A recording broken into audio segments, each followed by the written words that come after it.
So I will die for this badge. I will die for them. So I will fight this fight until the end. Wherever the end is, we will fight. We're not going to stop. We've got family members, brothers and sisters, we've got children that are exposed to drugs. This drug cartel, which includes a group in Gauteng that's operating in Gauteng as their headquarters, are importing these drugs from abroad, South America in the main. On the 26th of March 2025, this year, a total of 121 case dockets that were under investigation were taken away from the task team as directed by a Deputy National Commissioner Crime Detection, a Lieutenant General Sibia, who was acting on the instruction of the Minister of Police to disband the team. This was done without the authority of the National Commissioner, nor I, as a Provincial Commissioner, was never informed. And I can confirm before the South Africans today that the investigation which these members were involved with in Gauteng has unmasked the syndicate. And this syndicate involves, amongst others, politicians who are currently serving in Parliament. The law enforcement officers include the members of the South African Police Service, the Metro Police, and correctional services. They include prosecutors in Gauteng province, the judiciary, and all these are controlled by the drug cartel as well as business people in that province of Gauteng. This act, Mr. Brown Mogotsi sends a WhatsApp message to myself, Lieutenant General Mkhwanazi, regarding the allegation on the defeating the ends of justice matters which were widely publicized, which involves an incident that happened at the correctional service at Mpangeni in KwaZulu-Natal. Mr. Brown sends this message in September last year, long before the news came out in public about the incident that happened at Mpangeni. He sends this message. In this message that he sends to the Provincial Commissioner, he attaches a police letter and he attaches a copy of the occurrence book, a register that is used at the police station that's supposed to only be accessed by police officers. But Mr. Brown, who's not a police officer, attaches those in his message and he sends it to the Provincial Commission. His word says, there is a plot to charge you. Mr. Brown Mogotsi also sends a screenshot of a presentation that was made on the 30th of September 2024, a presentation that was titled 2024-2025 Division Crime Intelligence Policies. He sends this to myself, Lieutenant General Mkhwanazi, as a Provincial Commissioner in KwaZulu-Natal. Surely this must have been a classified information where crime intelligence are presenting their policies. But this man has access to that, and he's not a policeman. So after this communication, the Provincial Commissioner called the Chief of Staff, Mr. Nkabinde, the Chief of Staff of the Minister of Police, and asked the Chief of Staff, who is this Brown Mogotsi? This Brown Mogotsi seems to be traveling with the Minister to Lusikisiki. Who is he? Because I've never heard of him. The response from the Chief of Staff was that Mr. Brown Mogotsi is an associate of the Minister, but is not employed in a department. That's when I got a confirmation about Mr. Brown Mogotsi. And I asked the Chief of Staff to send the phone number of this Brown Mogotsi, of which he did. It is that number that made me to confirm that indeed the person who's sending me WhatsApp messages is the same person that is called Brown Mogotsi. The Minister denied on record.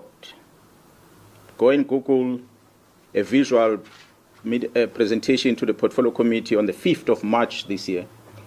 Towards the end of that briefing, where the Minister of Police responded and he said he does not know this Mr. Brown Mogotsi. He said that in Parliament. 2 weeks ago, it does happen in a week or 2 or 3.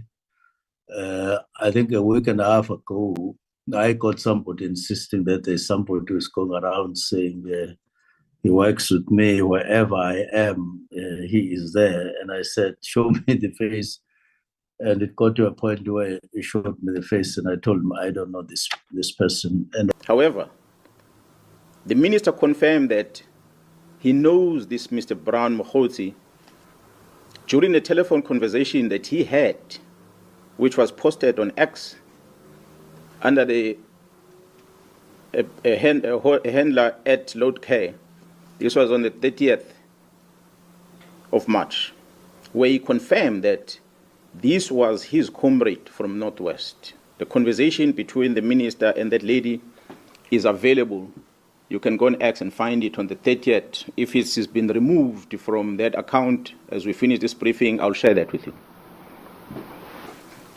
The evidence has been found in the cell phone of Mr. Vusimus, also known as Cat Matlala, which shows the communication between Mr. Brown Mogotsi and the Minister of Police, Mr. Senzo Mchunu. On the 1st of January, the letter is issued on the 31st. On the 1st of January, 2025, Mr. Brown Mogotsi sends a WhatsApp to Vusimuzi Cat Matlala, and it reads as follows, I quote, I have arranged a meeting for Sibiya and the minister. They must have a solution. And it follows another message. The task team that came to your house and harassed you have been dissolved. They got the letter on Monday. As we speak, they are bringing all docket to Sibiya. Further analysis of the chats indicates that Vusimuzi Cat Matlala is financially supporting the Minister of Police and Mr. Brown Mogotsi's political endeavors. This is supported by the evidence of conversation and the proof of payments of guests for January 8 traveling cost and the Ghana dinner in Cape Town, which was done in 2025 country. On the 31st of December, we have seen Mr. Brown Mogotsi sending the following message to the Minister of Police, which reads, Minister, I'm going to get the case number and the judgment for you. Now we got something proven by the court. This is a matter now which either Sibiya or the minister can charge Khumalo and apply Rule 9 of the disciplinary regulations of the South African Police Service.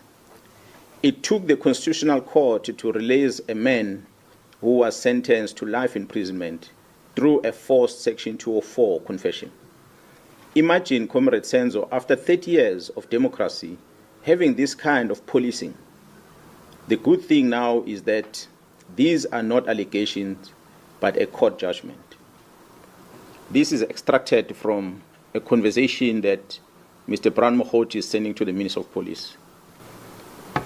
On the 14th of May this year,